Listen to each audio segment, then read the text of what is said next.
all know that this is the age of technology. Everything is under AI and IT.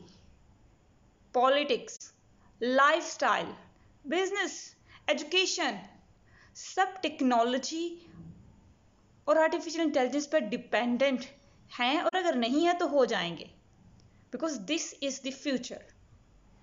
इसलिए इसको समझना बहुत ज़रूरी है, टेक्नोलॉजी को समझना बहुत ज़रूरी है. अगर अब आप कहें कि ये अच्छी चीज़ नहीं है, इससे भागें, so you can't compete with the things. आप इवन आपके अपने वजूद को बरकरार रखने के लिए भी ये बहुत ज़रूरी है. आपकी वैल्यूज़ को, वो तमाम वैल्यूज़ जो आप चाहते हैं कि आपका कल्चर, आपकी वैल्यूज़ कायम रहें, फ्यूचर में रहें, तो इसके लिए आपको इसके साथ दोस्ती करनी पड़ेगी. क्योंकि आने वाले दिनों में ये जिस तरफ चाहे नाउ, कि अब ये किस तरह से आपको जिस तरफ चाहे ले जा सकती है, क्योंकि ये एल्गोरिदम्स की गेम है. ये ह्यूमन माइंड को अंडरस्टैंड करती है, ये समझती है कि वो किस तरह से काम करता है, और वो उसी तरीके से उसको लेके चलती है. अभी भी अगर हम पॉलिटिक्स में देखें, बहुत सारी स्टेट्स हैं जो एम्पावर्ड स्टेट्स हैं, डेवलप्ड कंट्रीज़ हैं, उनका एक अपना स्पेसिफिक एजेंडा होता है, वो उस एजेंडे को लेकर चलते हैं. अगर हम इंडिया की मिसाल लें तो इंडिया में गवर्नमेंट के कुछ पेजेस हैं, वो इतना ज़्यादा काम कर रहे हैं इस वक्त सोशल मीडिया के ऊपर, साइट्स के ऊपर, AI के ऊपर, कि हम उसको अंदाज़ा नहीं लगा सकते. अगर आप कुछ पेजेस ऐड कर लें ना अभी गवर्नमेंट के पेजेस, तो आप अगर एक महीने तक, 15 दिन तक, ये तो बहुत बड़ी अमाउंट है, आप उसको कंटिन्यूसली आप उन्हीं चीज़ों को देखें, तो with the passage of time आप उनके पक्के अकीदतमंद जो एक बन जाते हैं ना, एक फॉलोअर बन जाएंगे. माइंड सेट उसी तरह से चेंज होना शुरू हो जाएगा, आप उसी तरह के बनते चले जाएंगे. This is what happening right now. कि एजेंसीज, ऐसे लोग जो इसमें महारत रखते हैं, जिनके पास ये टेक्निक है, वो आपको किसी तरफ भी लेके जा सकते हैं. वो आपके इट्स वेरी इंपॉर्टेंट कि हम इसको अंडरस्टैंड करें. इट्स वेरी इंपॉर्टेंट हम इसको समझें, क्योंकि इस अब इग्नोरेंस से बड़ी खतरनाक कोई चीज़ नहीं है. इस वक्त इंसानियत को वेपन से ख़तरा नहीं है, बल्कि जितना इग्नोरेंस से ख़तरा है. तो इसलिए ज़रूरी है कि हम समझें ये है क्या, ये किस तरह से काम करती है, तभी हम इससे डील कर सकते हैं, तभी हम इसको समझ सकते हैं.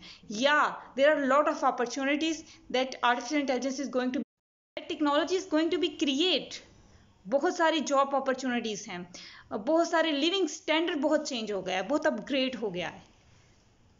बट विद दैट कंपटीशन बहुत बढ़ गया.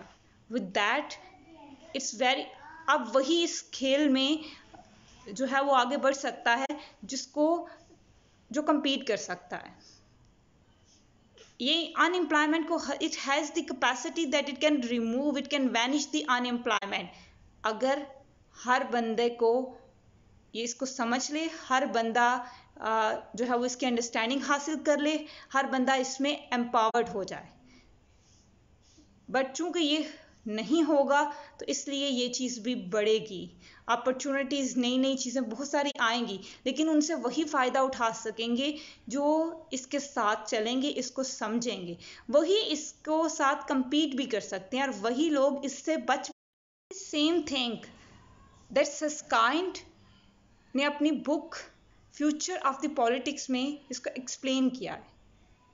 वो कह रहे कि politics, everything and especially politics is going to be under the hands of people who are leading the IT industries, who are managing the artificial intelligence industries, companies.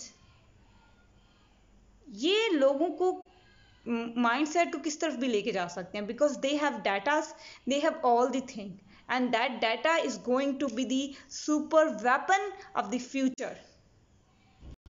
अब करना ये है कि हमें इसको समझना है, हमें अपने लोगों को इसको समझाना है, और तभी हम अपना पैगाम, अपनी वैल्यूज़, अपनी चीज़ों को सस्टेन कर पाएंगे, उनका दिफा कर पाएंगे जब हम इसको समझेंगे। सो इससे दूरी या इससे चिड़चिड़ा होना वो सलूशन नहीं है।